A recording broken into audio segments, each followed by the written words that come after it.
And okay, so hope everybody had a nice, enjoyable Passover holiday. Um, so we haven't had Jews in the news in a little while, and so I've been collecting articles to talk about in our sessions.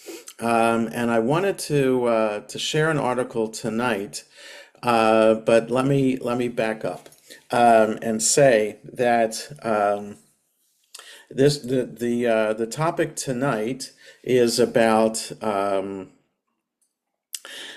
President Trump directing that funds be withheld from college campuses that are not strongly protecting their Jewish students, not protecting them strongly enough. And my initial reaction to this, before I share the article with you, it's actually a guest essay from the New York Times. My initial reaction to this is because I'm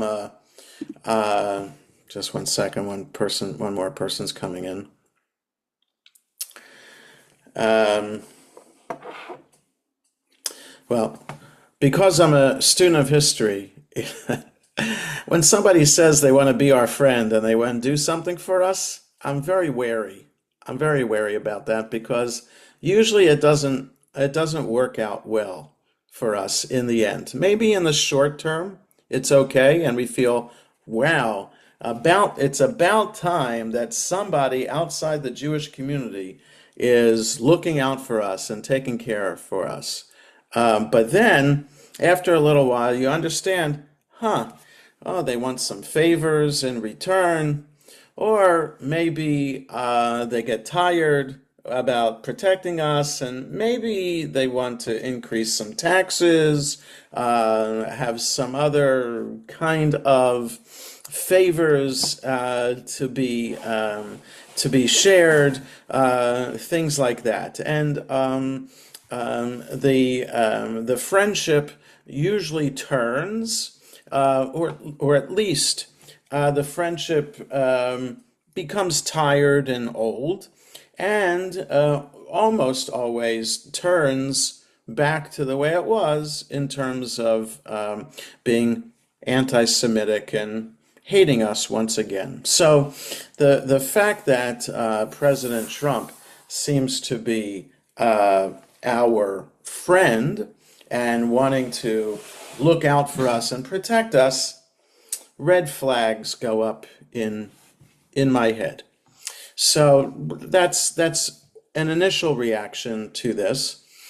Another reaction is that for those students, well, the one student from Columbia University, Khalil, I think is his last name, who's married and is here legally on whatever visa that he has.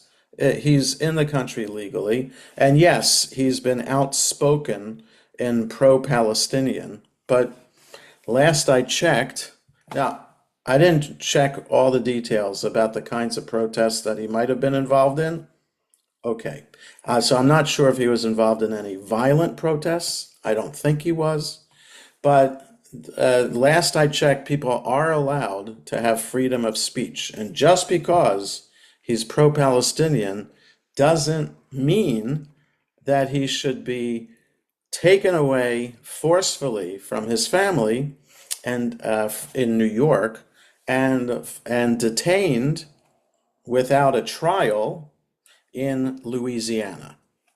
Okay, so red flags go up again in my mind about that. Okay, I understood if he was involved in violent protests, then yes, he should be detained and brought to, be told why he's being detained and serve whatever time or pay whatever fine for compensation for the violence that he committed. But if he didn't commit any violence and he was only involved in pro-Palestinian, anti-Israel protests, and yes, as a Jew, I would be opposed to that. It doesn't mean it's illegal.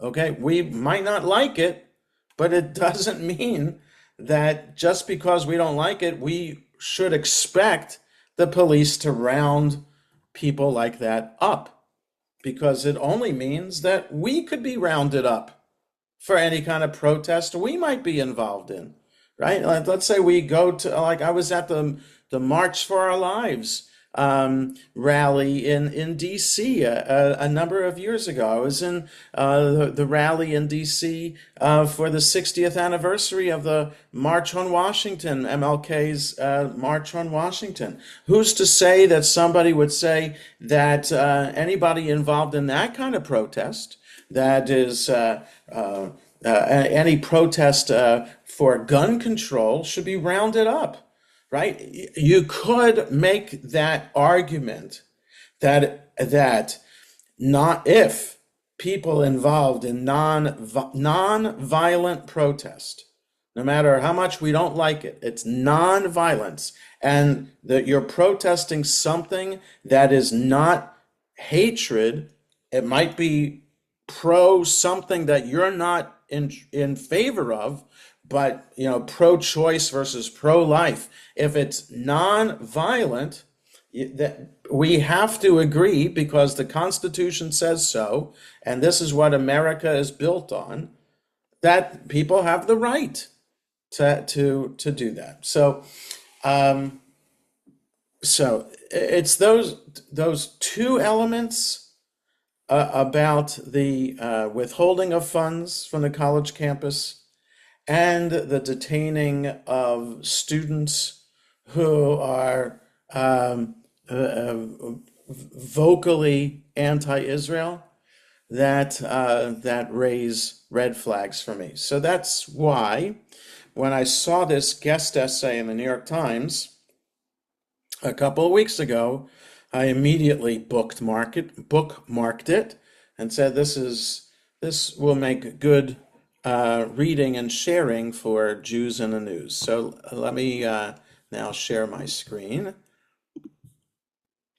And it's this article that you might have seen in the New York Times by Michael Roth, who is the president of Wesleyan University.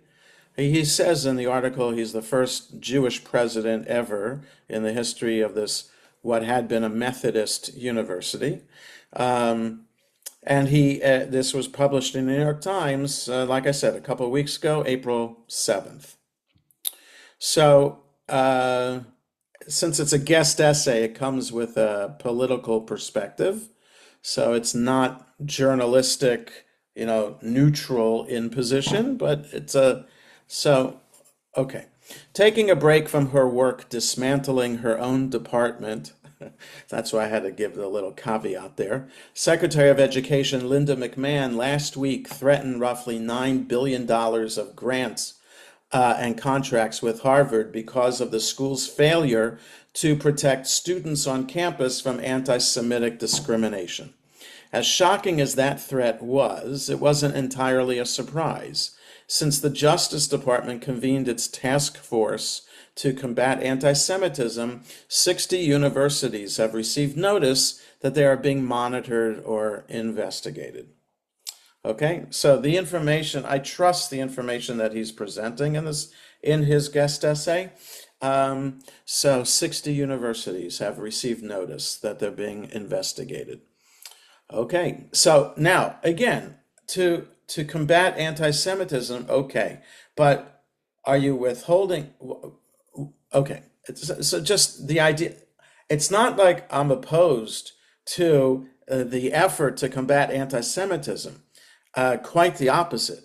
Of course, as a Jew, I would want anti-Semitism to be combated throughout the country. Okay, it's the mechanism in which it's being done, and why the focus just on the college campus and not in the workforce and government agencies, I don't know, everywhere, right? Why only on the college campus, and also how the combating is being done by just withholding funds. With an administration seemingly determined to do everything everywhere all at once, discerning its true priorities can sometimes be challenging. Okay, again, political perspective. But on this one point, Donald Trump wants no ambiguity. My promise to Jewish Americans is this, he said on the campaign trail. With your vote, I will be your defender, your protector, and I will be the best friend Jewish Americans have ever had in the White House. As the first Jewish president of a formerly Methodist university, I find no comfort in the Trump administration's embrace of my people on college campuses or elsewhere. Jew hatred is real, but today's anti-Semitism isn't a legitimate effort to fight it. But today's anti-Semitism isn't a legitimate effort to fight it. It's a cover for a wide range of agendas that have nothing to do with the welfare of the Jewish people. All of these agendas, from dismantling basic government functions to crushing the independence of cultural and educational organizations, to criminalizing political speech, to legitimating petty presidential vendettas, endanger the principles and institutions that have actually made this country great. For Jews, a number of these agendas do something more. They pose a direct threat to the very people they purport to help. Jews who applaud the administration's crackdown will soon find that they do so at their peril. Okay, and now he's going to go through this thesis in the rest of the essay. Among the first high-profile targets of the anti-Semitic push have been a recent Columbia graduate and a current Tufts University graduate student, one a lawful permanent resident of this country, and the other one here on a student visa who spoke out in favor of Palestinian rights. Both have been handcuffed, driven off, and indefinitely detained. Neither has been charged with a crime. Abductions by government agents, unexplained indefinite detentions, the targeting of allegedly dangerous ideas, lists of those under government scrutiny, official proclamations full of bluster and bile. Jews have been here before many times, and it does not end well for us. Right? So, all right, you just picture, Nazi Germany, you picture, places where Jews have lived before throughout the centuries. We've been the target like that over the centuries. The rule of law and the right to freedom of thought and expression are essential safeguards for everyone, but especially so for members of groups whose ideas or practices don't always align with the mainstream. As M. Gessen recently wrote in these pages, a country that has pushed one group out of its political community will eventually push out others. What our government is doing now is wrong in itself, but beyond that, it poses a bigger threat to Jewish people's safety than all the campus protests ever could. Right? So the idea being, Jews should support Jewish Americans should support American values and American law, and Jews have been vocal proponents of it, have been very much involved in government since we came to these shores.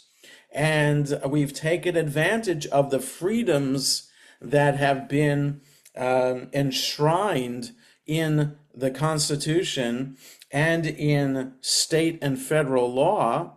We've taken advantage of that and risen to all manner of heights and power in this country, all also supporting and advocating those very ideals to ensure that others can achieve the same rights. Okay, so Jews should not be in favor of a policy that purportedly supports our rights while at the same time taking rights away from others who are here legally, but just happen to have a different opinion than us. Now, supposedly it's just their opinion, but it could also quickly devolve into their race and ethnicity being different as well, right? So that should be a major problem that we as Jews see, and we should stand up against that. Okay. I've received a trove of emails asking whether Jews are welcome at Wesleyan. In my lucky 18th year as Wesleyan president, I am pleased to tell them that Shabbat dinners are well attended. The Israeli Film Festival is offering excellent cultural fare, and Jewish studies courses, one on the archetype of the Jewish mother taught by an Israeli, are oversubscribed. Of course, we've had protests with Jews on both sides of them. Some of the students, having grown up in communities of like-mindedness, are surprised there is more than one side of an issue. In some cases, that's enough to awaken their anxieties. The situation was different at Columbia. Protests became violent, both in the actions of the participants and those of the police who were called in to quell them. Tensions between supporters of Palestinians and Israelis were at times extreme. In the pages of The Atlantic, Franklin Foer recently documented some serious anti-Semitic activity, all of which is presumably why Columbia was the first to be singled out by the forces of anti-Semitism. But in other ways, Columbia is an odd choice. It has the second highest percentage of Jewish students in the Ivy League. Ms. McMahon, that's the Secretary of Education, has said the government is canceling $400 million of federal support for the school because of its failure to protect Jewish students. Federal cuts to Columbia, however, will disproportionately affect Jewish students. Might be. I don't know. He's not giving us evidence here, but meaning that those programs or the grant money goes to a Columbia, maybe many Jewish students and professors are actively involved in those departments. And when the White House announced the cuts, it did so with a tweet that said, "Shalom Columbia." You don't have to be Jewish to hear a large measure of sarcasm in those words. That kind of tension between championing Jews and ridiculing, reviling, or in some cases even threatening them has been visible on the right for some time. Consider first the president. On the one hand, his daughter, son-in-law, and grandchildren are Jewish. On the other hand, when neo-Nazis, Klansmen, and others marched through Charlottesville, Virginia, carrying torches and shouting, "Jews will not replace us," Mr. Trump condemned the most extreme elements of the rally, but observed that there were some very fine people on both sides. A severance-level disconnect. So you have to understand that there's a show on Apple TV called Severance, which the premise of this kind of science fiction show is that people who work for this one corporation have something implanted in their brain so that they are one person on the outside, and as soon as they get in the elevator in the building, they are a completely different person. And those two elements of their person have no connection with one and the other. Okay, so I recommend the show, but that's about as best as I can explain it to understand what he means when he's referencing that show here. So a severance level disconnect between an image of Jews as both vulnerable people who must be protected and powerful people who must be defeated is now widespread. So in other words, there are two concurrent ideas of who Jews are. Jews need to be protected, which is why the president is withholding and threatening to withhold funds from college campuses that don't protect their Jews. And at the same time, there's a sense in the country and that Jews are powerful people who must be defeated. Last year, when Congress drew up a bill to oppose anti Semitic speech on college campuses, many legislators raced to voice their support. But not some of MAGA's most prominent representatives, including Matt Gaetz and Marjorie Taylor Greene, who had no objection to fighting anti Semitism, but observed that the language of the bill would interfere with Christians' ability to accuse Jews of killing Christ. At other times, right? It says in the Christian Bible, in one of the Gospels, that it's the Jews who handed over Jesus to the Roman authorities to be crucified. So, and as that, because of that, the idea is that we killed Jesus. So, protect the Jews from anti-Semitism, but you still have to have the right to accuse us of killing Jesus. At other times, agreeing with Vladimir Putin, Ms. Green has said that the Jewish president of Ukraine was running a Nazi army. The prominent Trump supporter Candace Owens has said that Jeffrey Epstein was working for Israel, a nation that has gotten blackmailed down to a science. The MAGA hero and subject of sex trafficking charges, Andrew Tate, has encouraged people to question their criticism of Hitler and to bring back the Nazi salute while they're at it, and said that the people who wrote the official story of the Holocaust have used it to subvert the consciousness of Western populations into mass genetic suicide.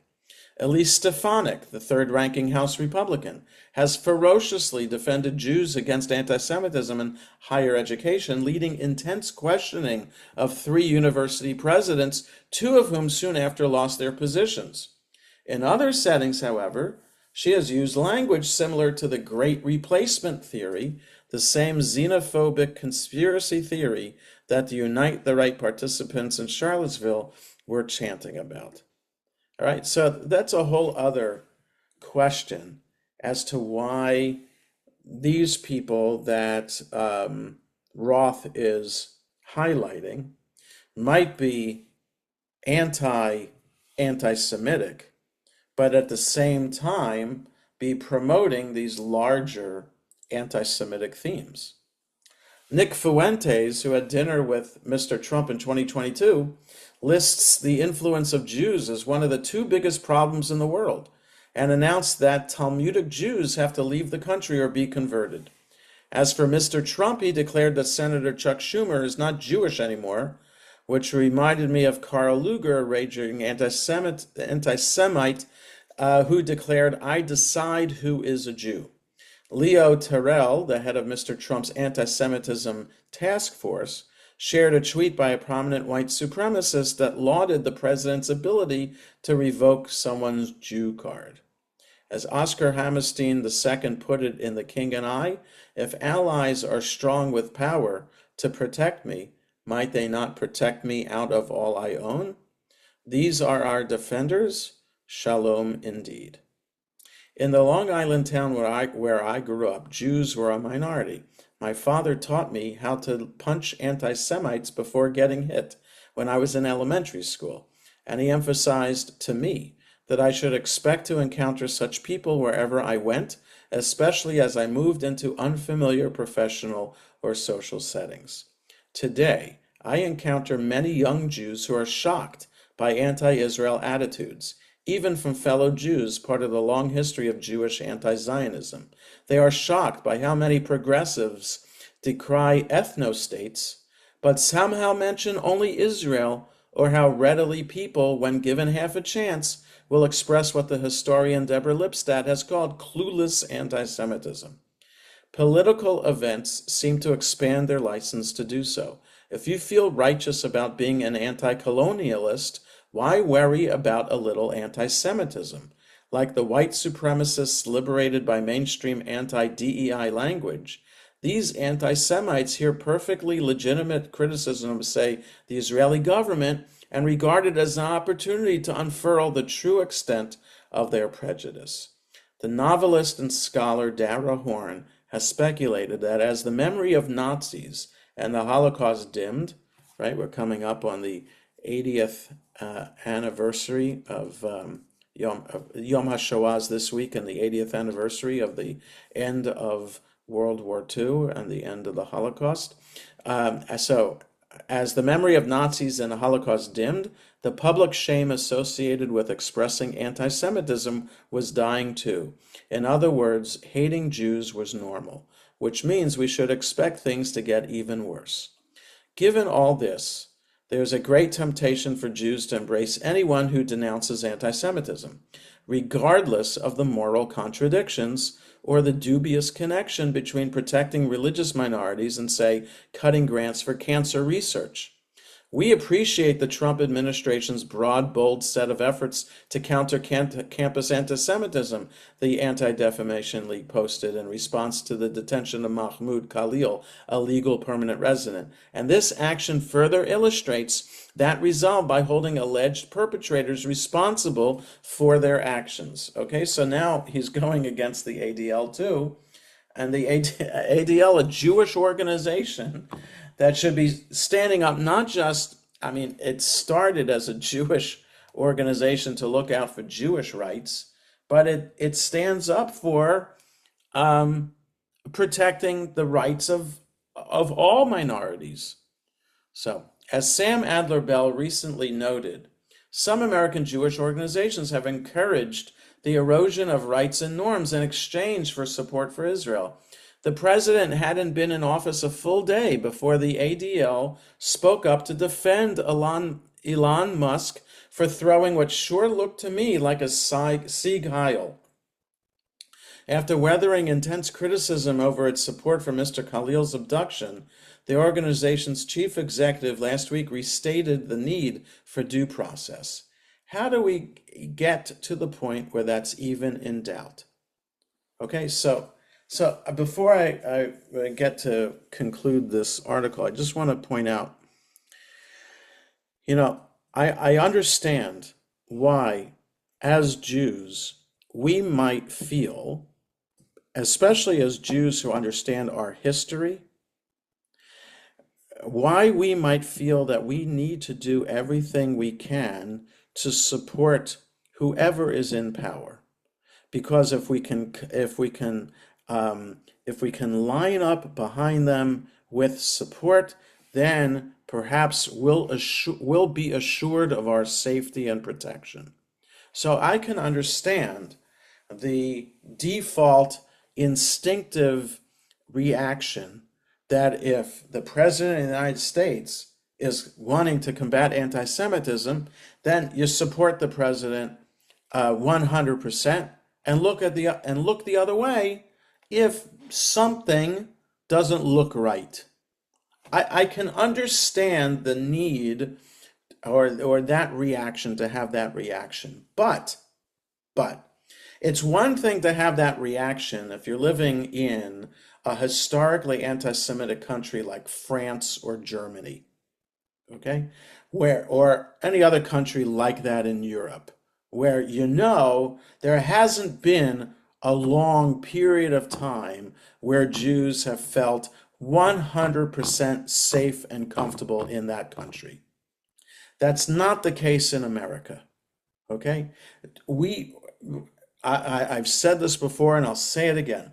We, especially when we know Jewish history, have to understand that we, as American Jews, are living in a unique time in the history of the Jewish people. In no other place in the history of our people, of nearly 4,000 years of Jewish history living in Asia, Europe, and the Americas, nowhere else have we had 100% equal rights and been able to achieve the highest office, where Joe Lieberman, may he rest in peace, was on the ticket to be vice president of the United States. And when the Jewish governor of Pennsylvania was in discussion to be Kamala Harris's running mate just this past year, right? So there is a Jew who is the head of the minority head of the United States Senate. Okay, so we've achieved high reaches of power, and that is unusual. And yes, we still need to look over our shoulder, but I think we've earned the right to stand up and say, you know what? We're willing to fight for the rights of others. And as the head of the ADL or any other organization that is a Jewish organization that stands for the rights of other people, you have to stand up against the president in this case and point out that this is wrong. Yes, we support you being anti-Semitism, but do it another way. Do it another way. And don't allow the same people who support anti-Semitism to also talk in xenophobic and anti-Semitic, anti-Muslim, anti any other kind of language. Okay, so the Anti-Defamation League was founded in 1913 in the wake of the case of Leo Frank, a Jewish man accused of murdering a 13-year-old Christian girl. Most historians today agree that Frank, who was lynched in 1915, was wrongly convicted after a sham trial. But the MAGA folks on X can't help but celebrate the lynching of a Jew. He got exactly what he deserved, exclaimed Lauren Witzke, a 2020 Republican Senate nominee. And everyone in that crowd should have received medals for protecting their community. Kingsley Wilson, the 20-something deputy press secretary of the Pentagon, praised the far-right party Alternative for Germany by invoking the Nazi slogan, Ausländer raus, foreigners out. As the traditional conservatives at Bulwark put it, the vibe shift is not necessarily that more people on the right are anti-Semites compared to 8 years ago, but that much of the right now appears to reject the basic notion that there should be any stigma against even the vilest bigotry. That's why the instrumentalization of Jewish fear is so pernicious.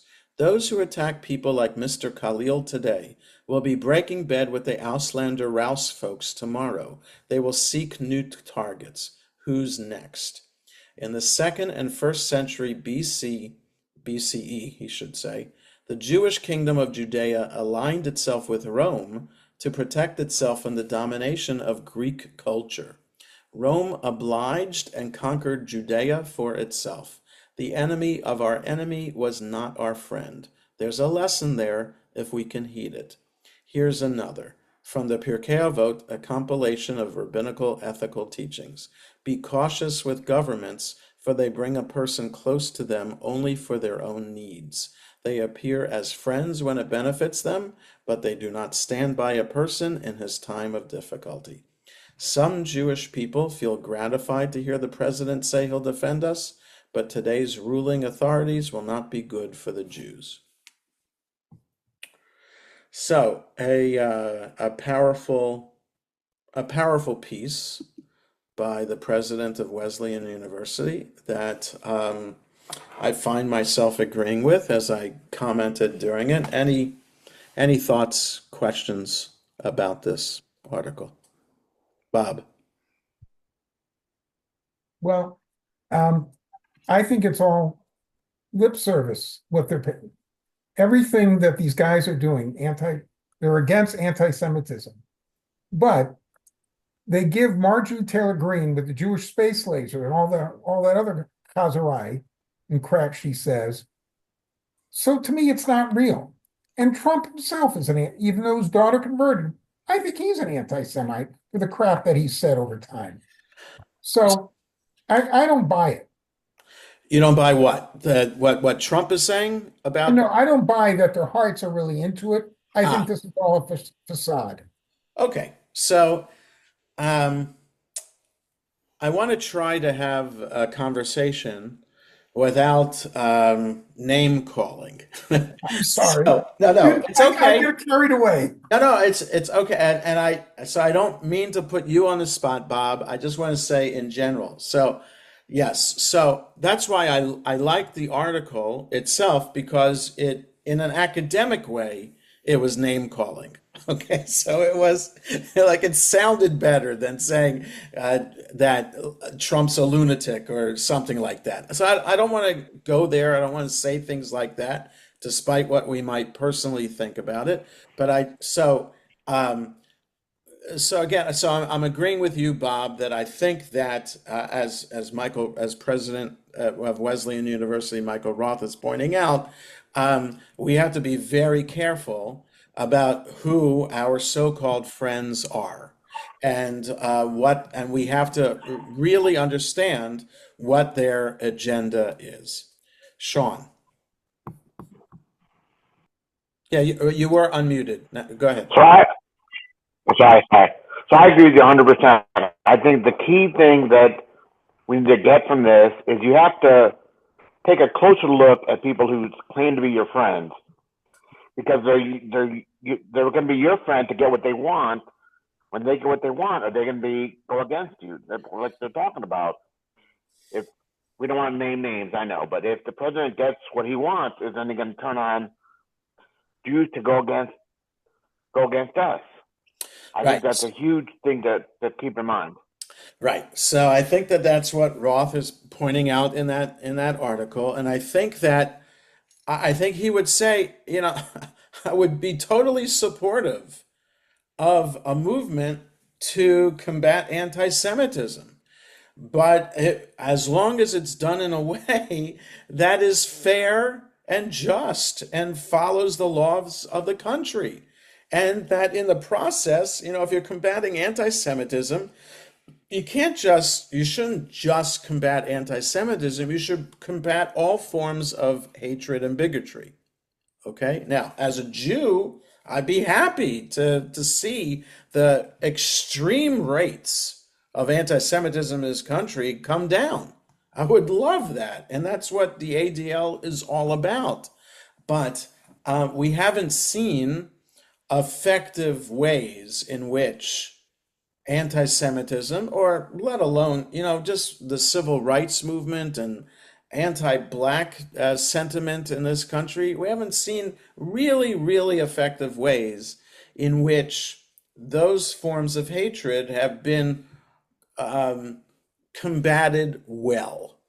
Okay, they've been combated in a legal way, like laws that had been on the books that were anti-Semitic or anti-black have since been discarded and eradicated. So in a legislative way, anti-black, anti-Semitic laws have been combated. But the sentiment that remains, the bigotry that remains, that is a much, much more difficult feeling to combat. I mean, just we know as Jews, if the Christian Bible says that the Jews killed Jesus, which it does, then that's really hard to combat unless Christianity 100% takes that line out of the Bible and comes up with a new official Christian Bible that says that the Jews did not kill Jesus. Until that time, people are going to hate us.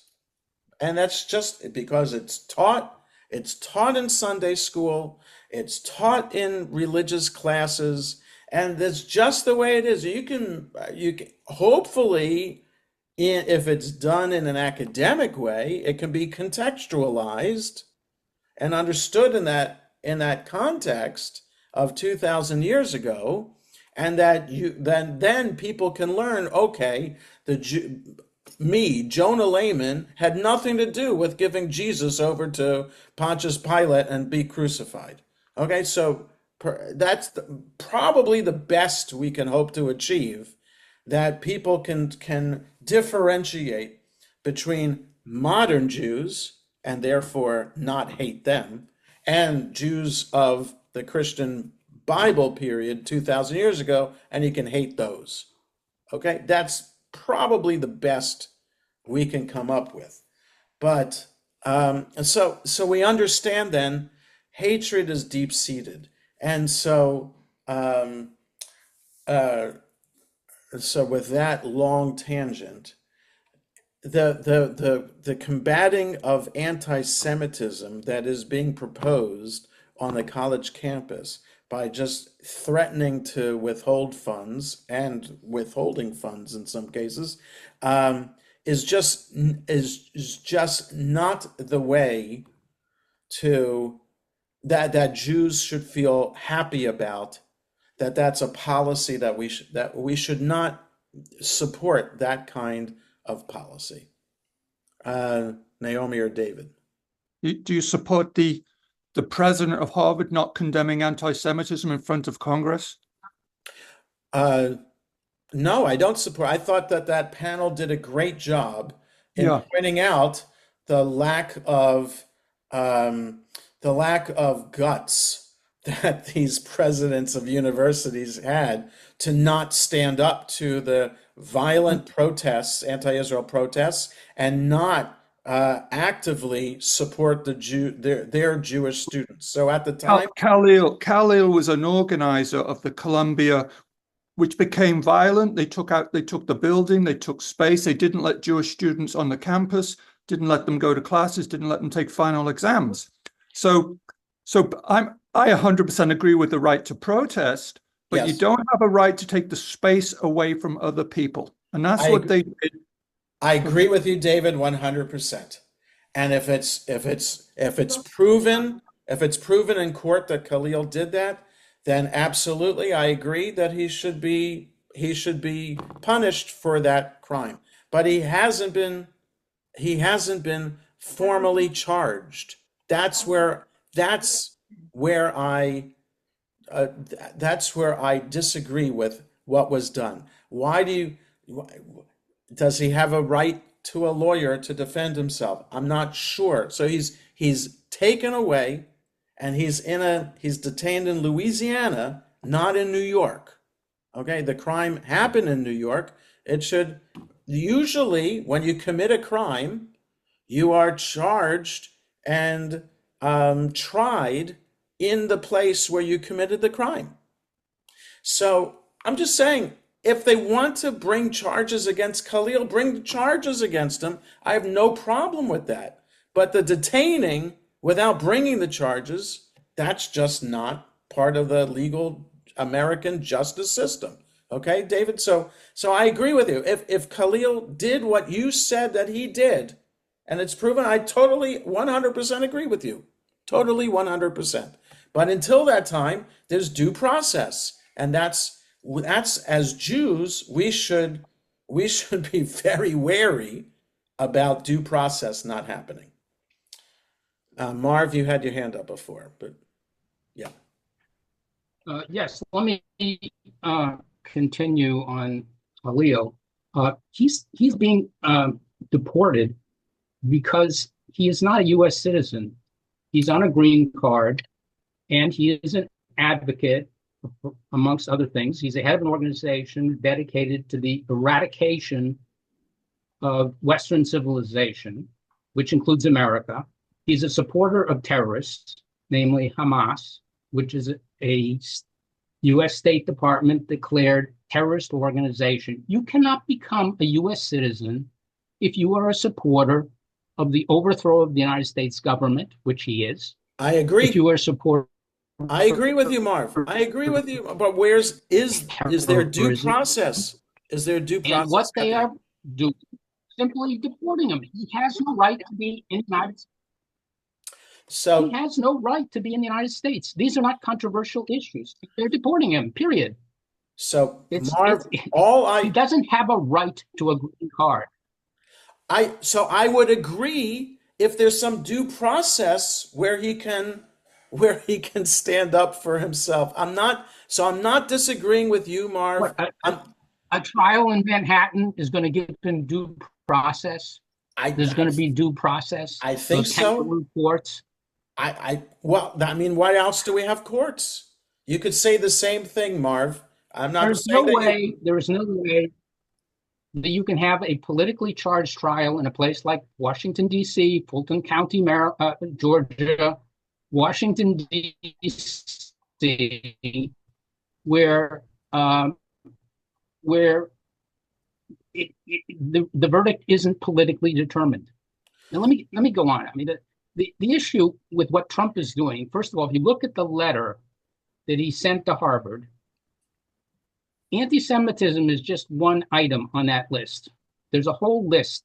Basically, what they're trying to do is to eliminate this poisonous ideology called DEI, which, there was a Harvard Harris poll a year and a half ago, asked the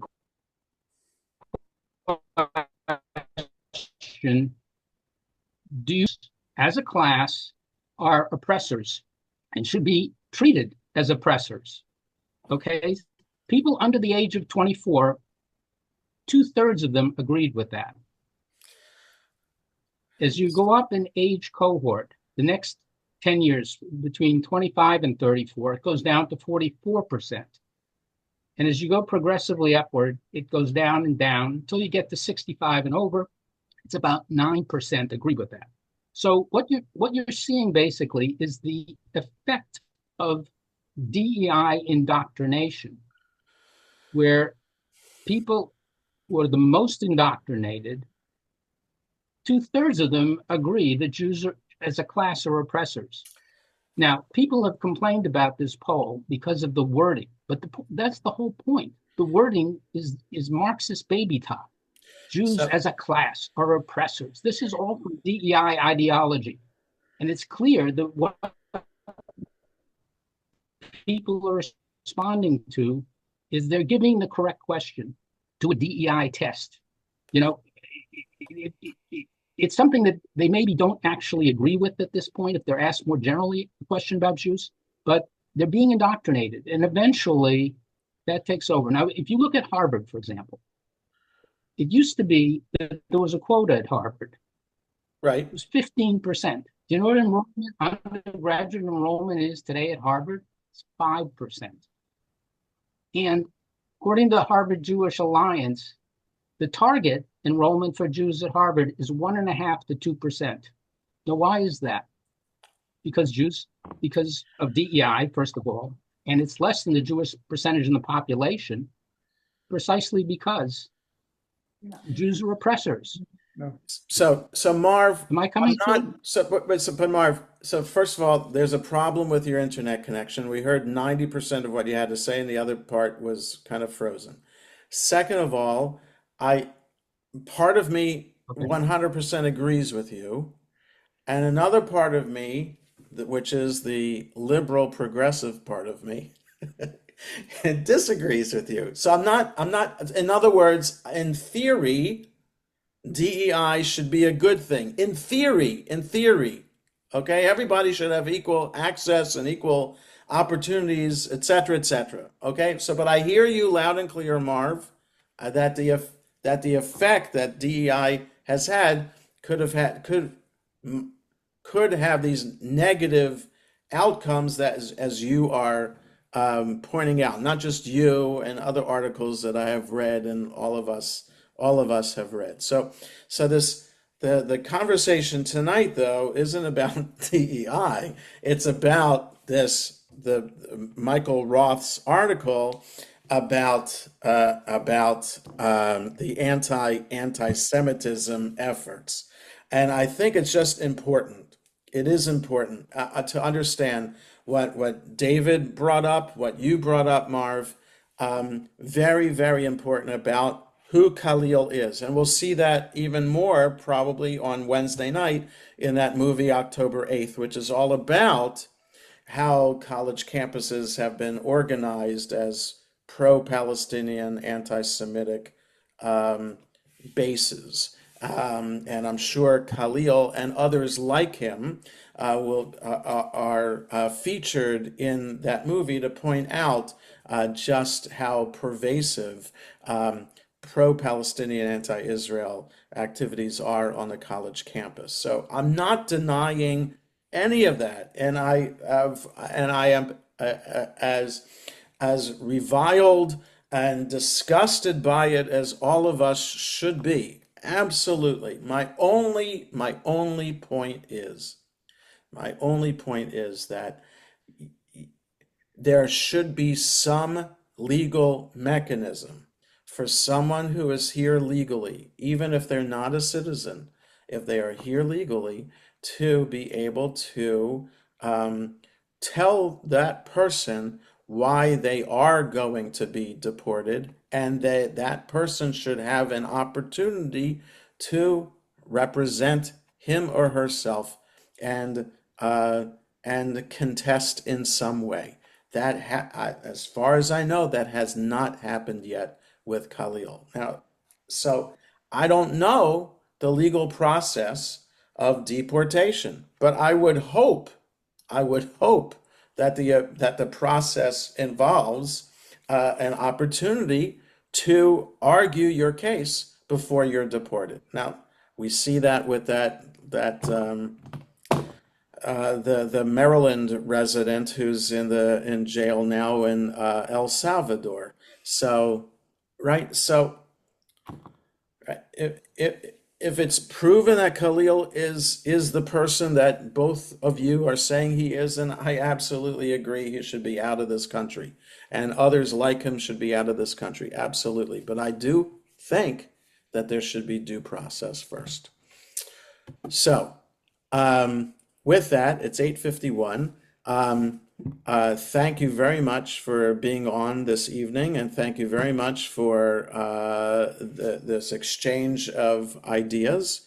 And I sincerely do appreciate that, and to be continued as always. And I hope that the Yom HaShoah program, that you'll be able to come in person to be able to see the movie. It might have been misleading to think that all of the program will be on live stream. It won't. The service will be on live stream, and the Yom HaShoah service will be live stream, but the movie will not be on live stream. So if you want to see the movie, you have to come to shul in person Wednesday night. All right. Have a good night, everybody. Take care. Thank you.